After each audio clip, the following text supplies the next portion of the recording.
He had a huge victory in the great state of Florida. Florida Senator Marco Rubio, you know, I don't know, Senator, nearly 20% of the vote. You know, you could have done a lot better. I think you let the party down.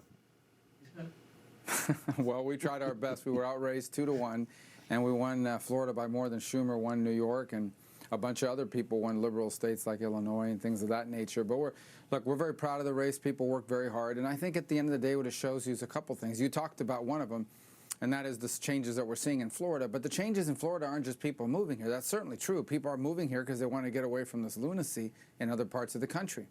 But the other change, it's what's happening to people that traditionally are not identified with the Republican Party, particularly working class and small business owning Hispanics, Hispanic families, who have common sense, who don't want schools indoctrinating their kids, who perhaps have either firsthand or family experience with socialism and leftism and don't want any part of it in this country, and who frankly, you know, want to live in a society that's governed by leaders with common sense. You're not going to convince them that we should care more about allowing illegal immigrants in, the UN climate conference that they're having this week, criminals running through the streets. You put those things ahead of them and their interests, they're going to punish you at the ballot box. That's what they did to Democrats here in Florida.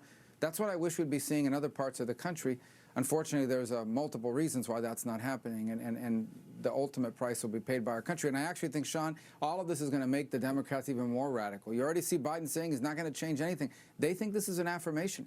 They think that what's happened over the last few days, because they didn't get wiped out, is licensed for them to go out and be crazier than they've ever been. So we have a big fight ahead of us, irrespective of how these seats turn out. You know, when you look at the number, 850 people moving into Florida on a daily basis, day after day after day, that is an astronomical figure, Senator. And the only problem is there's a little damage left in the wake of that, because the people that are leaving New York, New Jersey, Pennsylvania, and they tend to go to the east coast of Florida. And then you've got the Midwest, and that's Wisconsin, Michigan, Illinois, Indiana. They seem to go to the west coast of Florida. I've been on both coasts of Florida. And the problem is that makes those states harder for Republicans to win. I think it's having an impact on the rest of the country. Do you see that? It is. Look, that's a factor. I don't know if the numbers are there yet for it, but I'm sure it's every Republican voter that moves to Florida is great for us. It obviously is taking a voter away from somewhere else. But I think we also have to understand something. I mean, literally everything in our society and culture is aligned against Republicans. It's a miracle Republicans win anywhere. Virtually every major television and media outlet in America is against us. All the celebrities, all the movie actors. I mean, you name it. It's just constant. The tech companies. The list goes now, major American corporations. So it's amazing that Republicans are even competitive, much less winning these seats. And look, I think we're going to win the House. We still have a real chance, and we're going to win Nevada. I think Arizona.